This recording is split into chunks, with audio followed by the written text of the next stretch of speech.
आप सभी भक्तों को मदर्स डे की बहुत बहुत बधाई और शुभकामनाएं। प्रतिवर्ष माँ के उपकारों के प्रति आभार व्यक्त करने के लिए, माँ के महत्व को प्रदर्शित करने के लिए, उसके प्रति सम्मान व्यक्त करने के लिए मदर्स डे यानी मातृ दिवस मनाया जाता है। वैसे तो प्रत्येक संतान को अपनी माँ का सम्मान, उसकी सेवा, उसकी केयर सदा ही करनी चाहिए, लेकिन फिर भी उसके प्रति अपने प्रेम को प्रदर्शित करने के लिए ये एक दिवस विशेष रूप से मनाया जाता है। लेकिन हमारे समस्त वेद शास्त्रों का ये उद्घोष है कि संसार में हमें केवल कर्तव्य पालन करना है, केवल ड्यूटी करनी है। यहाँ पर किसी भी मायाबद्ध जीव से प्रेम करने का आदेश शास्त्र नहीं देता। प्रेम केवल भगवान से करना है। तो संसारी माँ के प्रति भी हम अपना कर्तव्य पालन ठीक ठीक करें, उसका सम्मान करें, सेवा करें, उसकी आज्ञा का पालन करें, लेकिन प्रेम केवल भगवान से हो। वेदों शास्त्रों के अनुसार समस्त जगत के पिता केवल श्री कृष्ण हैं और समस्त जगत की माता है राधा, उनकी ह्लादिनी शक्ति। श्री कृष्णो जगतां तातो जगन्माता तु राधिका। जग की जननी ठाकुरानी, जगत पिता है ठाकुर।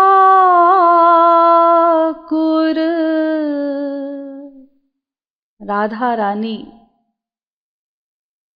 जगदम्बा है, जगत जननी है, समस्त जगत की माता है। श्री कृष्ण समस्त जगत के पिता हैं। तो राधा रानी हमारी सनातन माता है, जिनके साथ हमारा संबंध नित्य है, शाश्वत है, परिपूर्ण संबंध है। उन्हीं अकारण करुणामयी मां से हमें प्रेम करना है। हम जो परम चरम लक्ष्य प्राप्त करना चाहते हैं वो एकमात्र उन्हीं से प्राप्त हो सकता है। तू ही मेरी साची महतारी, तूने कहा श्रुति मह प्यारी। उन्हीं के साथ हमारा सनातन संबंध है। हमारा जो परम चरम लक्ष्य है, परमानंद प्राप्त करना, वो केवल उन्हीं से प्रेम करने से प्राप्त हो सकता है। उन्हीं को पाकर हम सदा सदा के लिए मालामाल हो सकते हैं, कृतार्थ हो सकते हैं, आनंदमय हो सकते हैं। अन्यथा तो पुनरपि जननम पुनरपि मरणम पुनरपि जननी जठरे शयनम।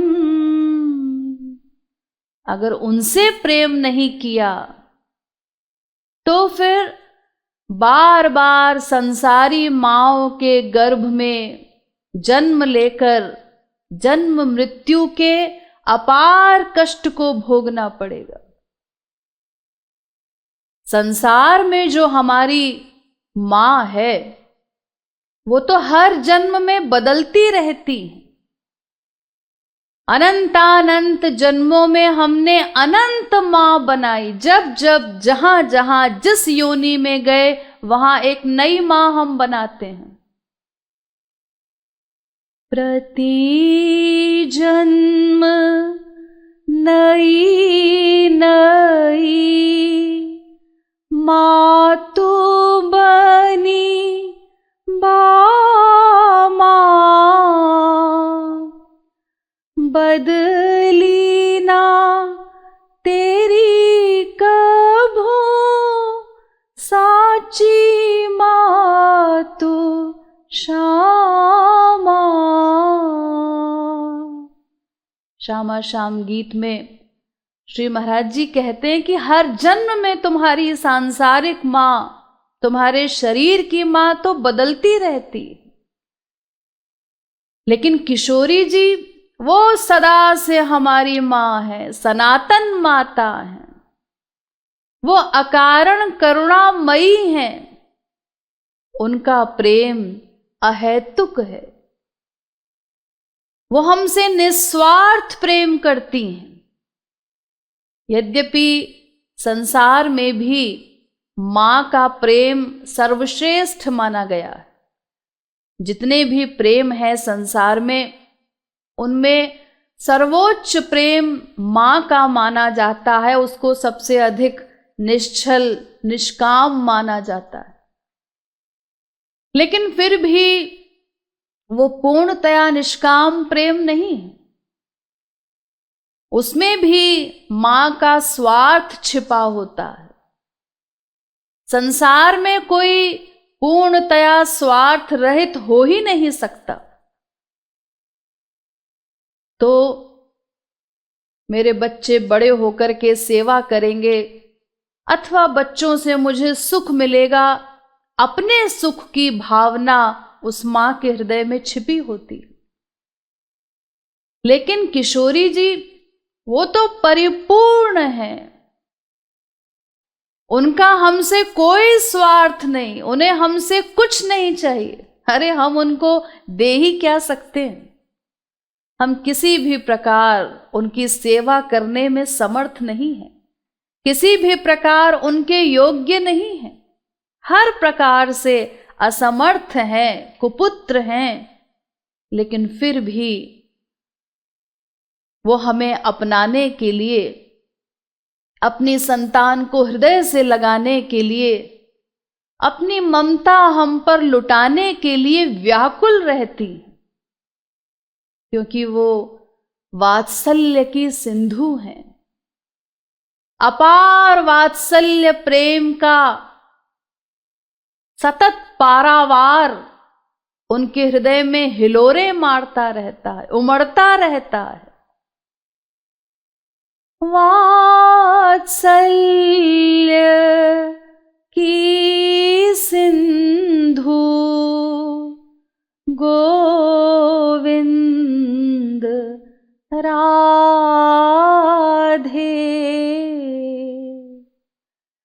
श्री बरसाने वारी बता दे। तो चूंकि वो अकारण करुणामयी हैं, वात्सल्य प्रेम की मूर्ति है, इसीलिए अपनी समस्त संतान पर अपनी करुणा, अपनी ममता लुटाने के लिए सदा आतुर रहती हैं। यद्यपि हम अबोध हैं, अज्ञानी हैं, हम अपनी उस मां को जानते भी नहीं, लेकिन फिर भी वो तो हमें अपनी संतान मानती है, इसीलिए हम पर कृपा करने के लिए व्याकुल रहती है। मातृ हृदय अत्यंत कोमल, अत्यंत सरल और शीघ्र द्रवीभूत होने वाला होता है। इसीलिए तो देखिए, संसार में भी मां का स्थान पिता से 100 गुना अधिक माना गया है। पितुः शतगुणा माता पूज्या वंद्या गरीयसी, ब्रह्मवैवर्त पुराण। मां की कृपा अपनी संतान पर विशेष रूप से होती है।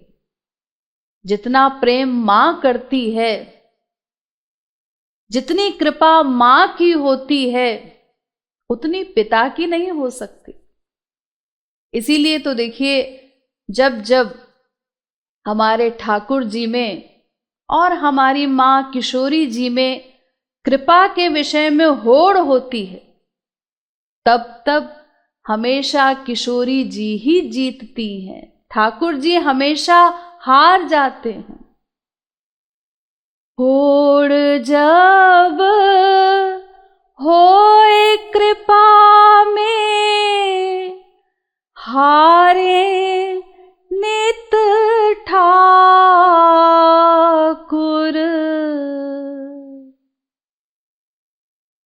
जब होड़ हो कृपा में, पिय अरु प्यारी,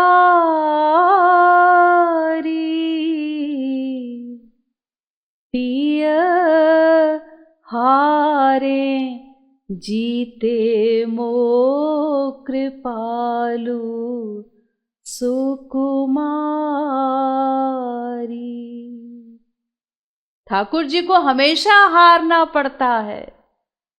किशोरी जी ही कृपा के विषय में सदा उनसे जीत जाती हैं, उनसे आगे रहती। किशोरी जी के विषय में कहां तक कहा जाए, वो तो साक्षात कृपा की मूर्ति हैं। साक्षात कृपा भी किशोरी जी से कृपा प्राप्त करके जीवों पर कृपा करती। कृपा शक्ति को भी कृपा प्रदान करने वाली किशोरी जी ही हैं। तू तो कृपा की है मूर्ति राधा रानी,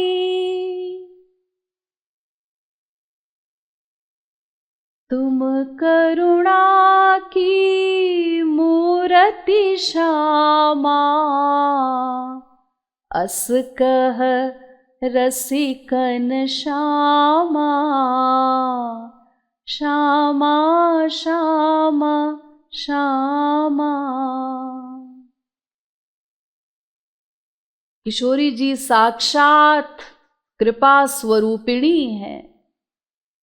उनसे कृपा किए बिना रहा ही नहीं जाता। उनका केवल एक ही काम है, कृपा कृपा कृपा। तेरा तो है एक काम, कृपा कृपा राधे। तू तो कृपा बिनु तू तो रही नहीं सक राधे।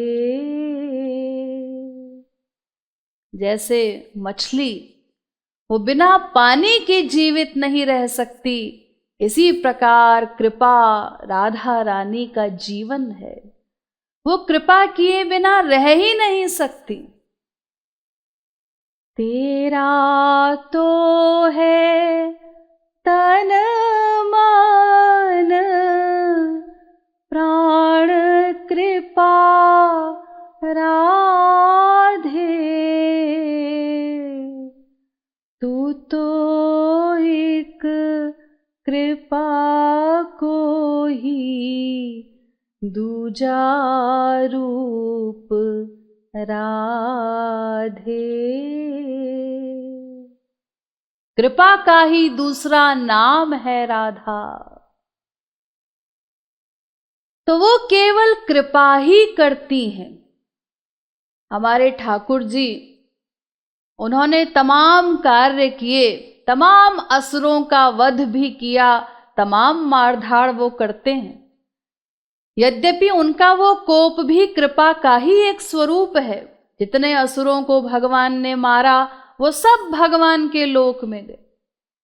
लेकिन किशोरी जी तो केवल कृपा करती हैं, केवल प्रेम ही प्रेम लुटाती हैं। वो ये सब कार्य नहीं करती, मारधाड़ इत्यादि का। एक ने मार धाड़ की असुरन, एक ने केवल प्यार दिया। वो केवल प्रेम करती। तो अब ये प्रश्न उत्पन्न होता है कि अगर हमारी राधा रानी इतनी कृपालु हैं, कृपा किए बिना रह नहीं सकती, कृपा ही करती हैं केवल, और कुछ करती ही नहीं, तो फिर अब तक हम पर कृपा क्यों नहीं हुई? हम उनकी उस विशेष कृपा से, जिस कृपा से सदा सदा के लिए जीव का काम बन जाता है, उसका माया का बंधन छिन्न भिन्न हो जाता है, वो जीव सदा सदा के लिए कृतार्थ हो जाता है, माला माल हो जाता है, ऐसी उनकी विशेष कृपा आज तक हमें क्यों नहीं प्राप्त हुई? क्यों हम उनकी कृपा से वंचित हैं? अनादिकाल से हमारी बिगड़ी बात अब तक आखिर क्यों नहीं बन पाई? उसका एक ही उत्तर है, आज तक हमने ठीक ठीक उस कृपा की याचना ही नहीं की। हमें ठीक ठीक मांगना आता ही नहीं। वो तो कृपा करने के लिए व्याकुल हैं, लेकिन हम उनकी कृपा को आज तक ठीक ठीक मांग भी नहीं पाए। देखिए, किसी भी वस्तु को प्राप्त करने के लिए संसार में कई तरीके हैं। कोई चीज आपको चाहिए, कोई सामान, तो किसी से आप मांग लीजिए। तमाम आप मांगा करते हैं, शादी ब्याह है, घर में कोई फंक्शन है, पड़ोसी से आपने कोई सामान मांग लिया। कोई धनी सदा सदा के लिए भी आपको वो सामान दे देता है, पैसा दे देता है किसी गरीब को, किसी भिक्षुक को। तो एक तो आप मांग करके ले लीजिए वो सामान, और अगर कोई मांगने पर नहीं देता तो संसार में और भी तरीके हैं। कुछ लोग चुरा लेते हैं उस सामान को, चोरी करके वो सामान प्राप्त कर लेते हैं। कुछ लोग लूट लेते हैं उस सामान को, रिवॉल्वर दिखाकर सामने वाले को, और आपने उसका वो सामान छीन लिया। डकैती डाल करके वो सामान ले सकते हैं। तो संसार में तो किसी सामान को प्राप्त करने के कई तरीके हो सकते हैं, लेकिन किशोरी जी से हमें जो सामान चाहिए, उनका दिव्य प्रेम, उनका दिव्य ज्ञान, ये जो दिव्य सामान, उनकी दिव्य कृपा, ये जो कुछ भी हम पाना चाहते हैं उनसे, तो उसको पाने का तो एकमात्र तरीका है मांगना। और किसी प्रकार हम वो सामान उनका प्राप्त नहीं कर सकते। न तो उनके दिव्य सामान को कोई चुरा सकता है, और न कोई उनसे छीन सकता है, लूट सकता है, क्योंकि वो तो सर्वांतरयामिनी है, सर्वशक्तिमती है। उनसे भला कौन छीन सकता है? चुराने की सोचेगा उससे पहले ही वो नोट कर लेती हैं हमारे सब आइडियाज। तो वहां उनके दिव्य सामान को प्राप्त करने का एकमात्र तरीका है मांगना। हम उनसे कृपा की याचना करें, उनसे उस सामान को मांगें। लेकिन वो मांगना हमारा सही सही हो। आज तक हमें उनकी कृपा मांगना ही नहीं आया। हमारी वो कृपा याचना ठीक ठीक हो 100%। तो ठीक ठीक का मतलब रो कर हम उनको पुकारें। जैसे देखिए संसार में भी एक भिखारी, वो जब वास्तव में भूखा होता है तो क्या करता है? वास्तव में भूखा है और तब वो किसी से भोजन की याचना करता है, मांगता है, तो रो कर मांगता है, यानी हृदय से मांगता है। उसकी आवाज में दर्द होता है, करुणा होती है। और अगर उसका पेट भरा हुआ है किसी भिखारी का, एक्टिंग कर रहा है वो, जैसे तमाम आजकल ये सब काम चल रहे हैं, नकली भिखारी भी होते हैं, बड़े बड़े गैंग्स चल रहे हैं आजकल जो भीख मंगवाते हैं। तो अगर किसी भिखारी का पेट भरा हुआ है, भोजन उसको मिला है, तब अगर वो मांगता है तो उसकी आवाज कुछ और होती है।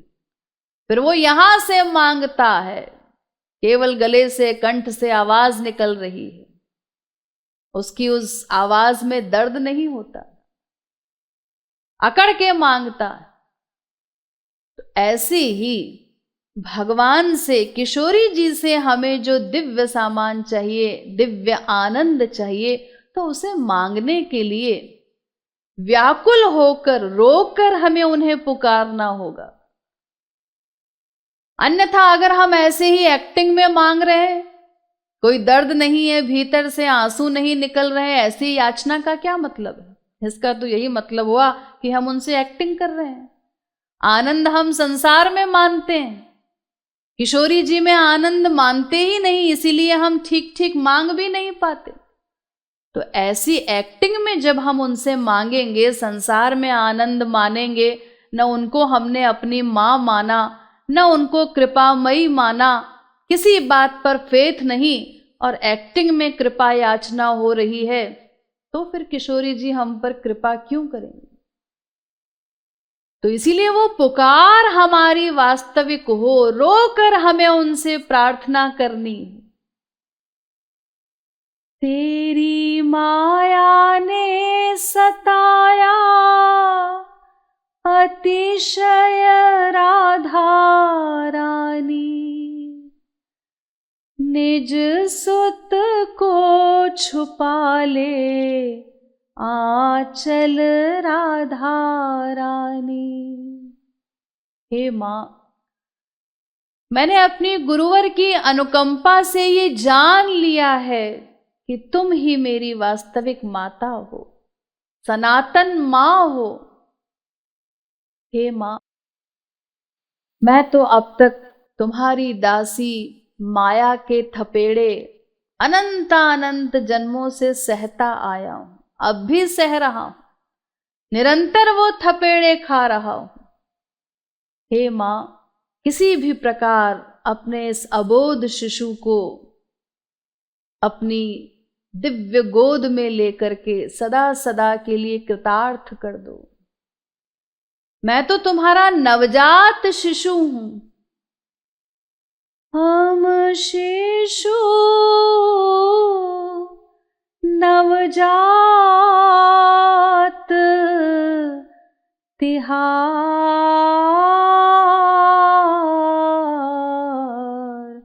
तुम मातु समर्थ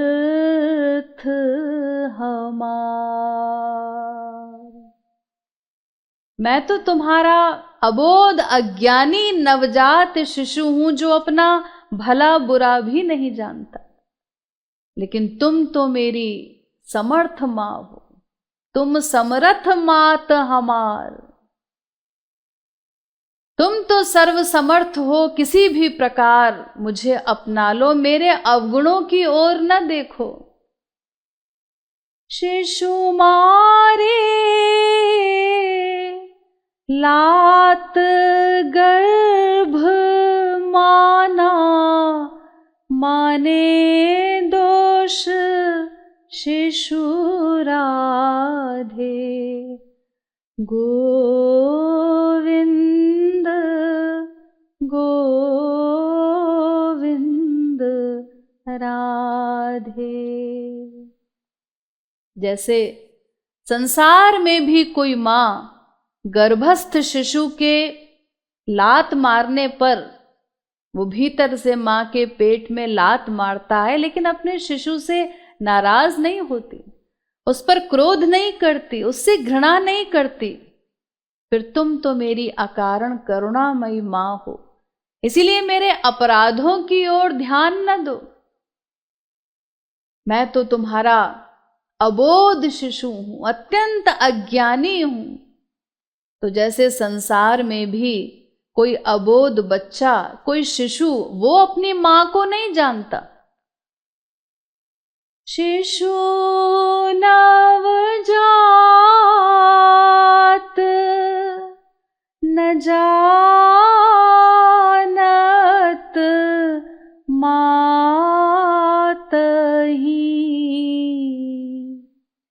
रहत मातु रुचि चेरोरी, किशोरी राधे।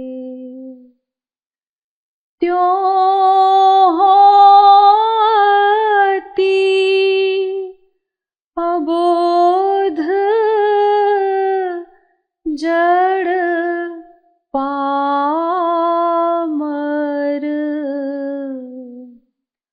महामोह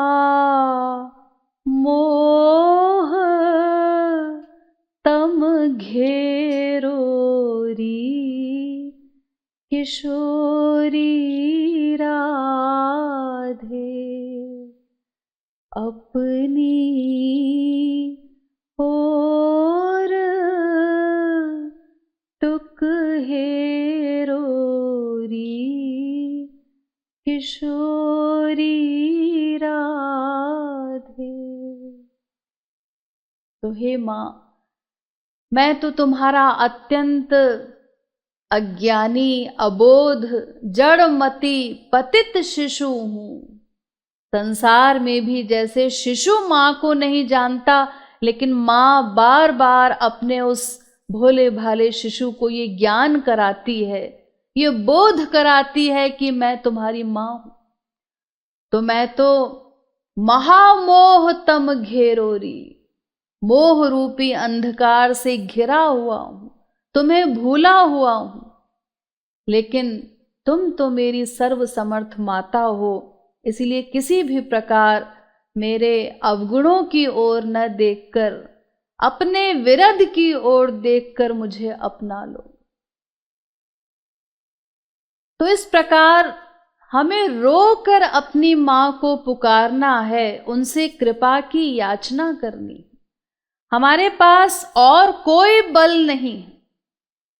जैसे देखिए, संसार में भी एक शिशु, उसके पास क्या बल होता है? एक ही बल, एक ही हथियार है उसके पास, रोना, रुदन करना।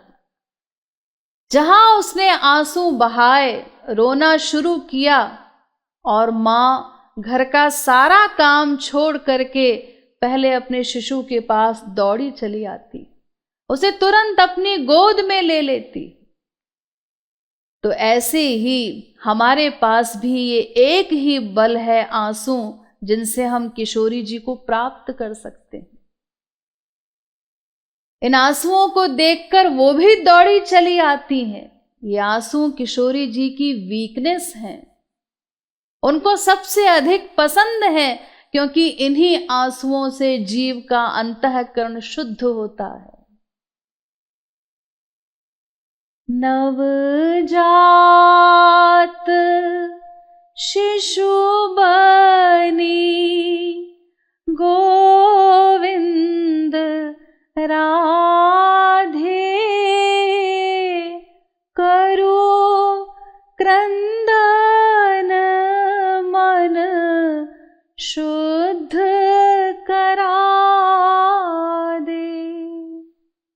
जितने हम आंसू बहाएंगे उन आंसुओं से जीव का अंतःकरण शुद्ध होता जाता है। और फिर जितना हमारा चित्त सरल होगा, शुद्ध होगा, चित्त सरल हो तो गोविंद राधे, भक्ति आविर्भाव शीघ्र हो बता दे। जितना चित्त सरल होगा, भोला होगा, आंसुओं से निर्मल होगा, तो भक्ति महादेवी का आविर्भाव भी हमारे हृदय में शीघ्र होगा। उतनी उतनी भक्ति बढ़ती जाएगी। तो हमारी किशोरी जी स्वयं अत्यंत भोरी भारी हैं, इसीलिए केवल भोला हृदय उनको पसंद है, सरल हृदय उनको पसंद है। भोले शिशु के समान आंसू बहाने से ही वो उस जीव के पास चली आती। इसीलिए हमारे परम पूज्य गुरुदेव जगत गुरु श्री कृपालु जी महाराज इसी रहस्य को प्रकट करते हुए कहते हैं राधा गोविंद गीत में, सब ज्ञान भूल जाओ गोविंद राधे, आंसू बहाओ आंसू हरि से मिला दे, और समस्त ज्ञान भूल जाओ। किसी ज्ञान की आवश्यकता नहीं, केवल आंसू बहाओ, और उन्हीं आंसुओं से भगवान दौड़े चले आते हैं। वो आंसू ही जीव को भगवान से मिला सकते हैं, अन्य कोई साधन नहीं। ऋग्वेद कहता है, आद्यागमत यदि श्रवत सहस्त्रनीभिरुतिभिः, उनको केवल रो कर पुकारो तो वो दौड़े चले आते हैं। 1000 हाथों से वो तुम्हारी रक्षा करेंगे, दौड़े चले आएंगे, केवल उनको रो करके पुकारो। यानी और किसी साधन की आवश्यकता नहीं है। वो किसी साधन से नहीं रीझते, किसी साधन के बल पे उनको प्राप्त नहीं किया जा सकता। वो तो मिलते हैं केवल साधनहीन बनकर आंसू बहाने से, ठीक ठीक मांगने से। हमारा वो मांगना सही हो, निश्चल हो, निष्कपट हो, निष्काम हो, उन आंसुओं में कोई मिलावट न हो, कोई बनावट न हो। अगर किसी संसारी कामना से युक्त होकर हम आंसू बहाते हैं तो इसका मतलब तो फिर हम संसार ही पाना चाहते हैं, फिर वो नकली आंसू हैं, वो वास्तविक आंसू नहीं है। तो जैसे एक भोले शिशु के आंसू निकलते हैं अपनी मां के लिए, ऐसे ही निश्चल निष्कपट निष्काम आंसू हैं। भोला शिशु बनी भजुमति मंदा, राधे राधे गोविंदा, वै के अति व्याकुल करहु नित, करुण क्रंदन प्यारे। अत्यंत व्याकुल होकर जब कोई जीव करुण क्रंदन करता है, तो ऐसे क्रंदन को सुनकर, ऐसे आंसू जो केवल अपनी मां से मिलने के लिए किशोरी जी के लिए बहते हैं, ऐसे आंसुओं को किशोरी जी सह नहीं पाती। और उस जीव के पास दौड़ी चली आती हैं। जो निज जन क्रंदन सुनि भाजती, सोई मम स्वामिनी श्री राधे।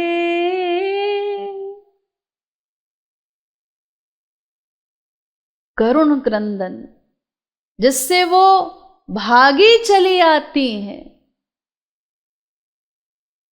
करुण क्रंदन सुनी भाजी आवे, जो शिशु की तरह उस मां को रो कर पुकारता है। शिशु बनी रो कर जोई कह राधे, उर लगाय तेहि श्री राधे। दौड़कर अपने उस शिशु को, उस जीव को हृदय से लगा लेती। श्री महाराज जी अपने एक पद में किशोरी जी के ऐसे ही अत्यंत सरल स्वभाव के विषय में उनकी महिमा का गान करते हुए कहते हैं, ऐसो सरल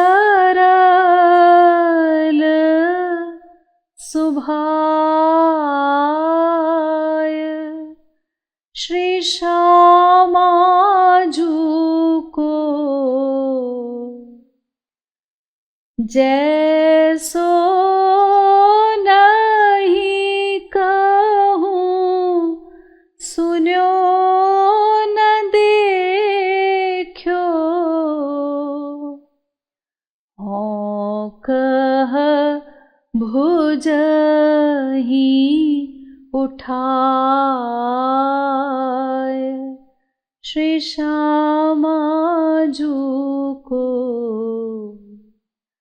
तजी ब्रज राज हूँ भजती भजत जो,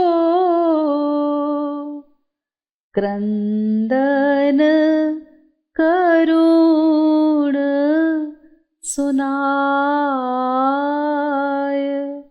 श्री श्यामा जू को।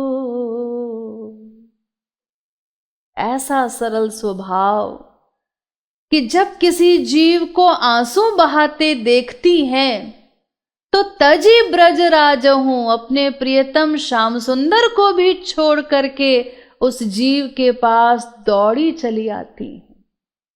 ऐसा सरल स्वभाव न किसी का आज तक सुना न देखा। ऐसी सरल, ऐसी भोरी भारी हैं हमारी किशोरी जी।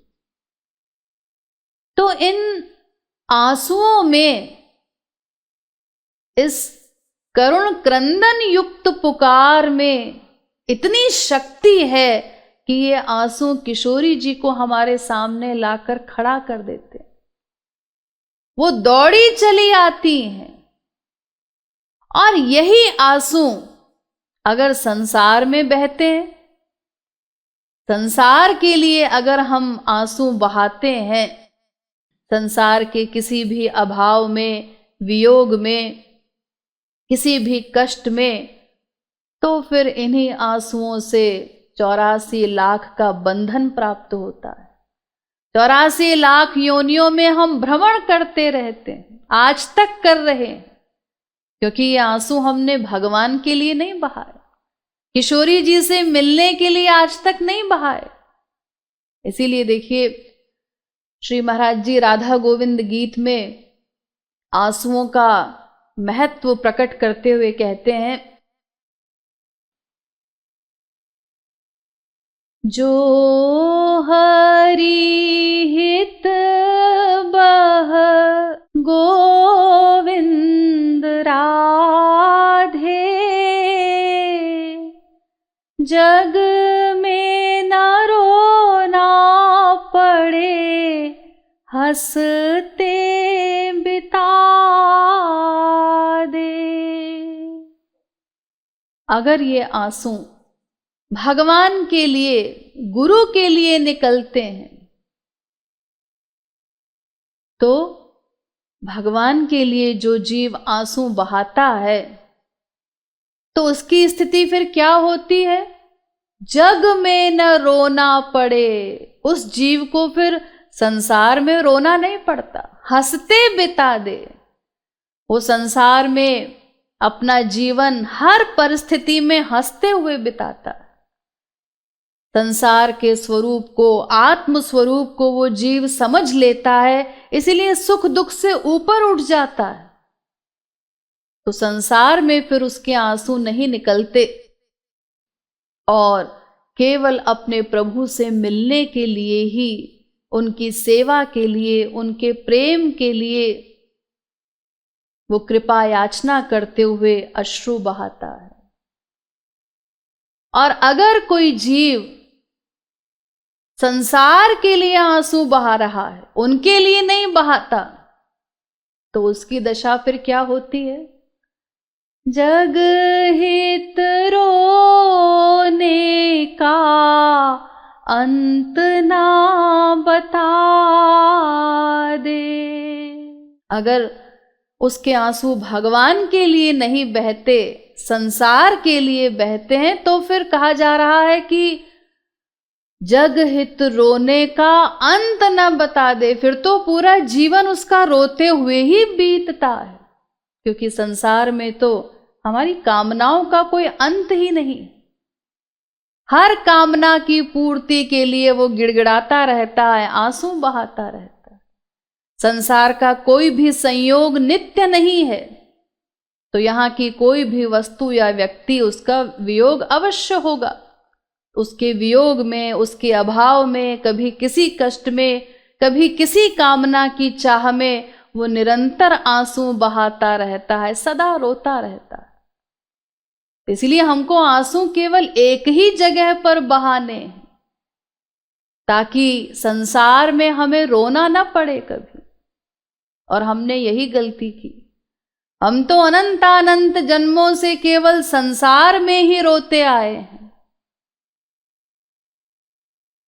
जग के लिए तो रोया,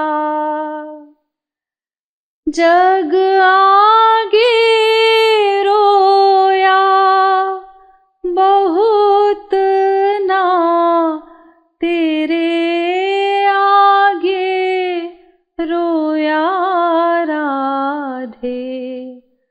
गोविंद गोविंद राधे। संसार में आनंद पाने के लिए सब जगह हम गिड़गिड़ाते रहे, रोते रहे, लेकिन जो आनंद दात्री हैं, आनंदमयी हैं, उन कृपामयी राधा रानी के आगे हम कभी नहीं रोए। हमारी स्थिति इसीलिए इतनी दयनीय है। श्री महाराज जी ने अपने संकीर्तन की पंक्तियों में उस स्थिति को प्रस्तुत किया है। जग में रहती दुनियादारी, बगुले सा ध्यान लगाता हूँ, तुझको खुश करने की खातिर आंसू भी नहीं बहाता हूँ। हम तो जब ध्यान करने भी बैठते हैं, कीर्तन में बैठते भी हैं, तो हमारा ध्यान कैसा होता है? बगुला ध्यान। जैसे बगुला आंख बंद करके एक्टिंग करता है, उसका ध्यान केवल अपने शिकार पर होता है। इसी प्रकार हमारे मन में तो दुनियादारी बसी हुई है, दुनिया के प्रति आसक्ति है, मन से संसार का चिंतन होता रहता है, और बहिरंग रूप से हम ध्यान करते रहते हैं, कीर्तन में बैठे रहते हैं, कीर्तन गाते रहते हैं।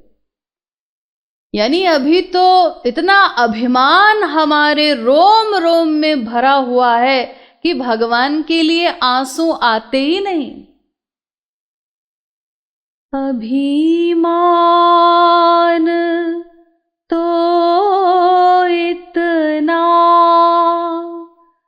बढ़ गया श्यामा, आंसू नहीं आवे गाऊं नाम रूप धामा।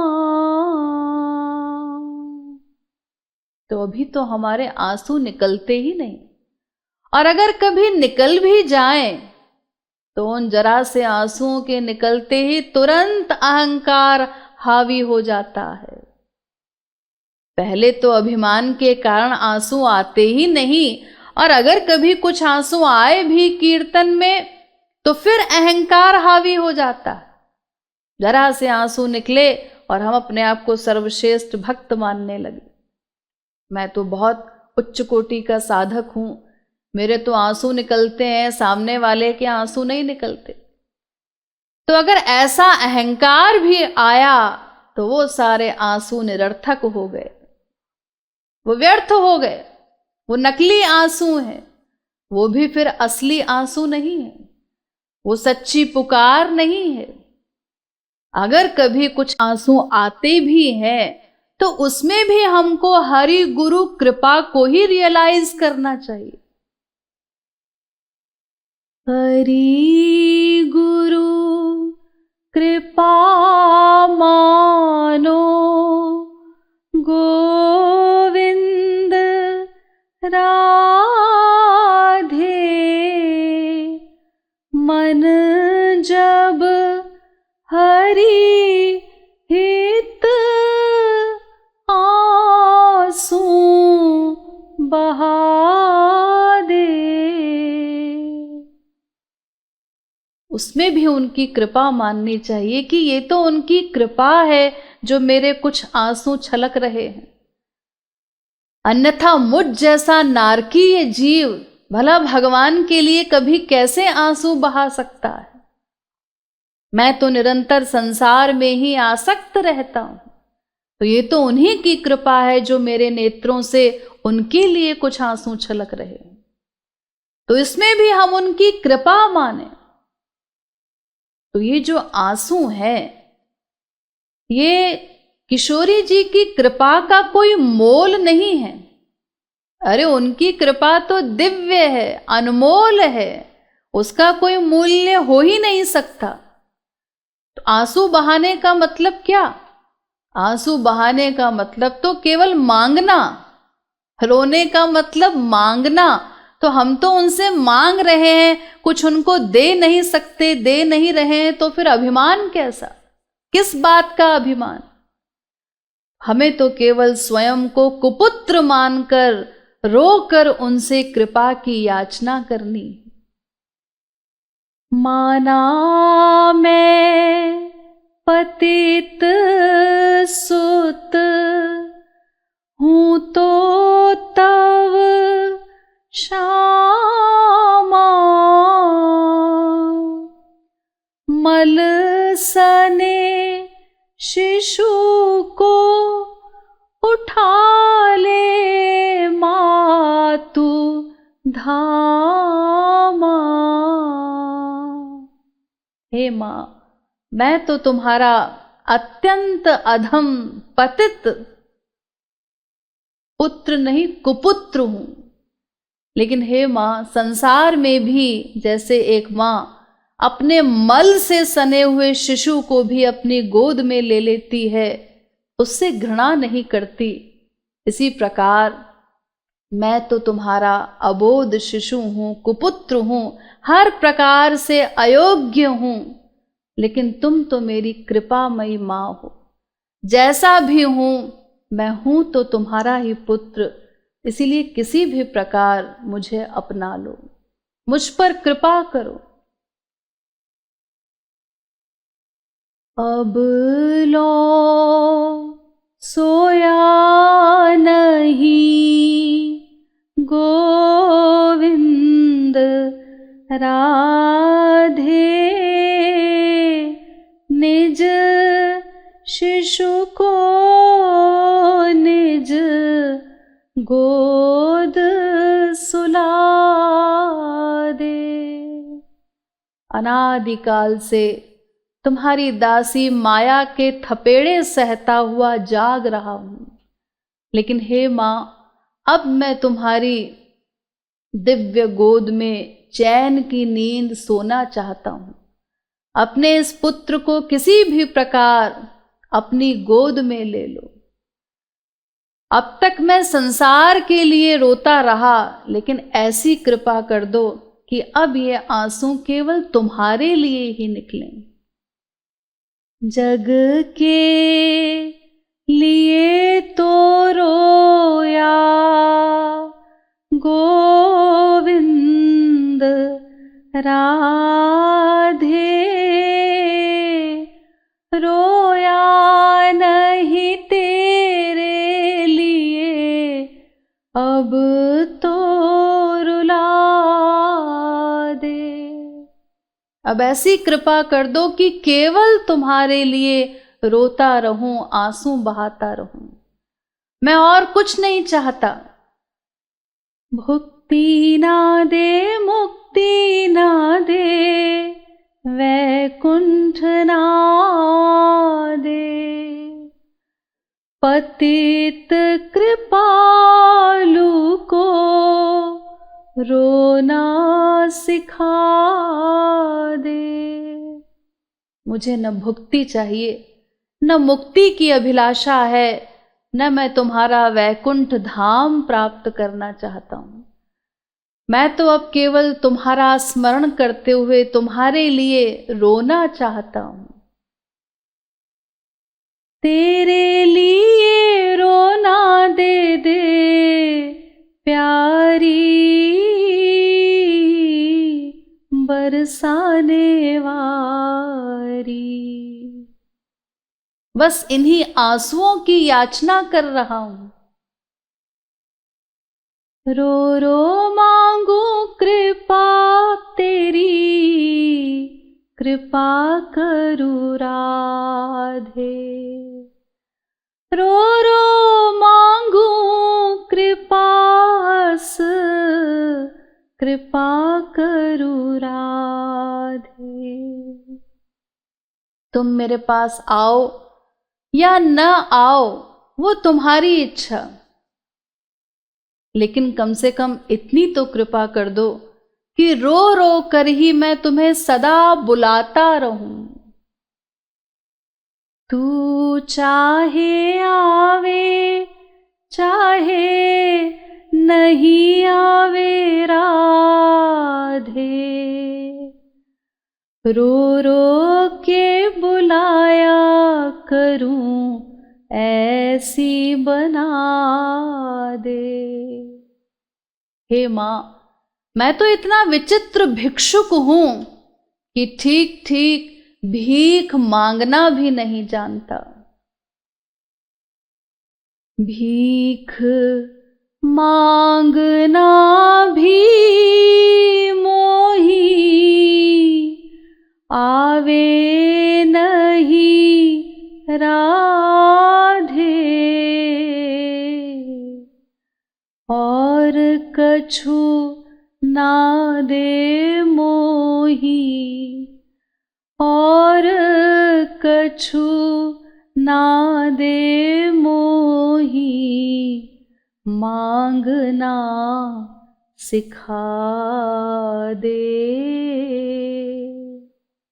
और कुछ नहीं तो इतनी कृपा कर दो कि कम से कम तुमसे ठीक ठीक कृपा याचना तो कर सकूं, ठीक ठीक मांगना तो मुझे आ जाए।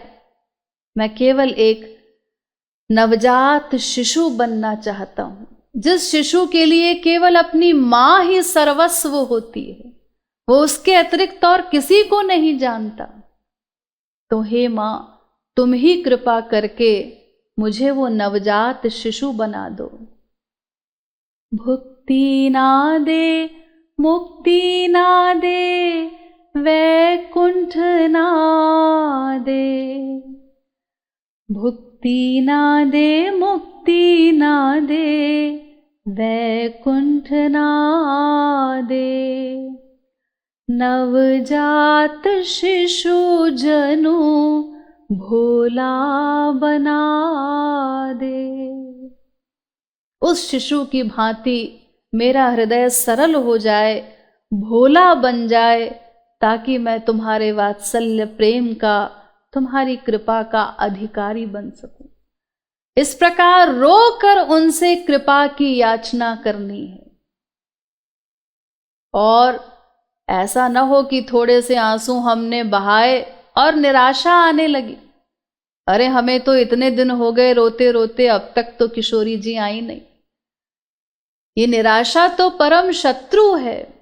तो निराश नहीं होना, दृढ़ आशा हो। मन में निराशा जनी, लाओ कह बामा। आशा रखो एक दिन, पिघलेंगी शामा।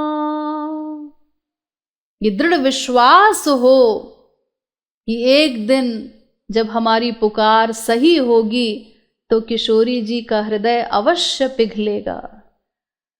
तब तक हमें अपने अंदर कमी देखनी है। हमारी ही पुकार में कमी है, हमारे ही आंसू ठीक नहीं। तू तो गोद लेना चाहे गोविंद राधे, शिशु जनु रोया नहीं, तो ही दोष का दे। हे मां, मेरी ही पुकार में कमी है, दोष तुम्हारा नहीं है। तुम तो कृपा करने के लिए व्याकुल ही हो, लेकिन मैं ही वो कृपा याचना ठीक से नहीं कर पा रहा हूं। मैं ही उस भोले शिशु की तरह तुम्हें नहीं पुकार पा रहा हूं। तो अपने आंसुओं में सदा कमी देखनी है। उन आंसुओं को हमें तब तक सच्चा नहीं मानना है, सही नहीं मानना है, जब तक स्वयं किशोरी जी आकर के अपने आंचल से, अपने कर कमलों से हमारे आंसुओं को न पोंछें। तब तक सदैव हमें अपने भीतर कमी देखनी। तो इस प्रकार आशान्वित होकर के, दृढ़ विश्वास रखकर हमें निरंतर आंसू बहाने।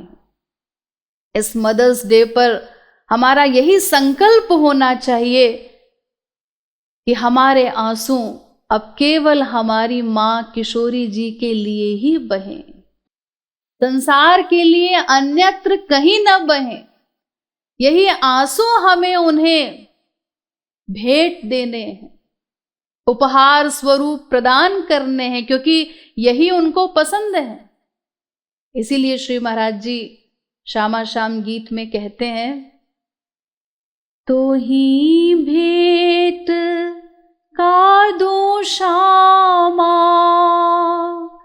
तू तो पूर्ण कामा।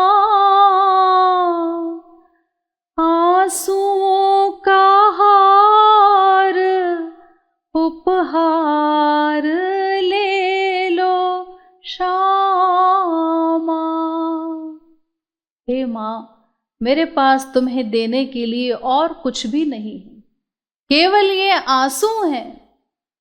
और श्री महाराज जी अपने संकीर्तन की अनेक पंक्तियों में इस रहस्य को उद्घाटित करते हुए कहते हैं, इस रहस्य को उजागर करते हैं कि इन्हीं आंसुओं से किशोरी जी की समस्त कृपा को लूटा जा सकता है। ये आंसू इतने प्रिय हैं उनको कि उस भक्त के लिए अपनी सारी कृपा लुटा देती हैं। लूटो दे के आंसुवन उपहार, बलिहार बलिहार। जय हो अलबेली सरकार, बलिहार बलिहार। आंसू दे के लूटो बड़ी भोरी भारी प्यारी, आंसू दे दो ले लो प्रेम बड़ी भोरी प्यारी। उनकी समस्त कृपा को लूटने का एक ही तरीका है करुण क्रंदन। बस इसी प्रकार हमें उनसे रो करके कृपा की याचना करनी है। किशोरी जी के नवनीत से भी कोमल, कोमलता से भी अधिक कोमल, भोले सरल हृदय के विषय में और क्या कहा जाए। वो हमारे एक आंसू बहाने पर हमारे लिए 1000 आंसू बहाती हैं। अगर वेद शास्त्र की इस वाणी पर, इस संत वाणी पर हमको विश्वास हो जाए 100%, तो हम कभी उनके लिए आंसू बहाते न थकें। अरे आंसू उनको सबसे अधिक पसंद हैं और वो हमारे पास फ्री हैं, फिर भी हम उनको बहाने में इतनी कृपणता करते। उनको बहाने में कोई मेहनत नहीं, कोई तपश्चर्या नहीं, कोई अकल लगाने की जरूरत नहीं, फिर भी हम नहीं बहा पाते। तो अगर वो आंसू नहीं निकलते तो हमें अपने आप को धिक्कारना है। हमारी इन आंखों का होना निरर्थक है जिन आंखों से किशोरी जी के लिए आंसू न निकले। इनकी सार्थकता तो तभी है जब उनकी स्मृति में ये आंखें आंसू बहाती रहें। हमारे जीवन में वो सौभाग्यशाली दिवस कब आएगा जब अपनी अकारण करुणामयी मां का स्मरण करके इन नेत्रों से आंसुओं की झड़ी लगी रहेगी।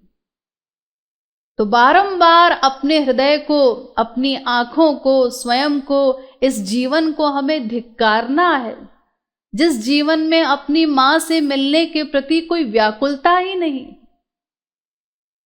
इसी सार को श्री महाराज जी अत्यंत सरल शब्दों में अपने संकीर्तन की पंक्ति में प्रस्तुत करते हुए कहते हैं, करुण क्रंदन पथ सीधा सादा, हमारो धन राधा राधा राधा। करुण क्रंदन पथ, बस यही एक सीधा सादा पथ है, मार्ग है भगवान से मिलने का। करुण क्रंदन, जब तक ये आंसू नहीं बहेंगे, ये करुण क्रंदन नहीं होगा, तब तक न अंतःकरण शुद्ध होगा और न भगवान मिल सकते। और कुछ करने की आवश्यकता नहीं, इसी सीधे साधे पथ पर हमको चलना है, इसी को अपनाना है। यही भक्ति का वास्तविक स्वरूप है। राधे राधे गाए जा, गोविंद राधे, आंसू बहाए जा, जग को भुला दे। सारे संसार को भूलकर केवल हम किशोरी जी से मिलने के लिए उनका गुणगान करते हुए सदा आंसू बहाते रहें। इसी बात को कबीरदास जी ने भी अपने शब्दों में स्पष्ट किया है। कबीर हंसना दूर कर, रोने से कर प्रीत,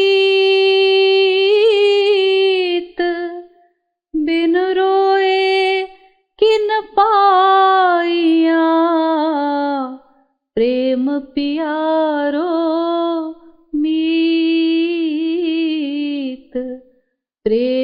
पियारो मीत। हंसी हंसी कंत न पाइया, जिन पाया तिन रोए। भगवान जिसको भी मिले हैं रोने से मिले हैं।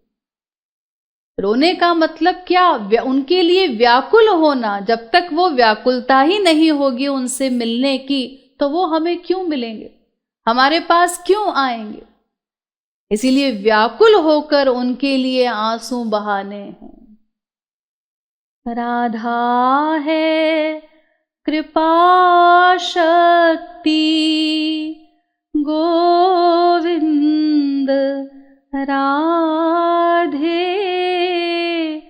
रोके कृपा मांगो, राधा कृपा दे। राधा गोविंद गीत। श्री महाराज जी कहते हैं कृपा शक्ति का ही दूसरा नाम राधा है।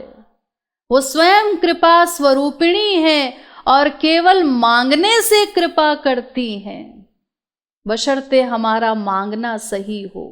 रो के कृपा मांगो। रो कर अगर हम व्याकुल हृदय से उनको पुकारें, उनसे कृपा याचना करें, तो वो अपनी कृपा का सारा भंडार उस जीव के लिए खोल देती हैं, अपनी सारी कृपा उस जीव पर लुटा देती हैं। तो इस प्रकार अगर हम इस विश्वास के साथ कि किशोरी जी ही हमारी वास्तविक माँ हैं, हमारी शाश्वत माता हैं, वो अकारण करुणामयी हैं, जो सदैव केवल कृपा ही करती हैं और ठीक ठीक रोने मात्र से कृपा लुटा देती हैं, ठीक ठीक मांगने से ही कृपा दे देती हैं। इस विश्वास पूर्वक अगर हम करुण क्रंदन करें, रोकर अपनी शाश्वत माता को पुकारें, तो एक दिन अवश्य ही हम अपनी उस असली माँ की गोद को प्राप्त करके सदा सदा के लिए कृतार्थ हो जाएंगे और तभी हमारा ये मदर्स डे मनाना सार्थक हो सकेगा।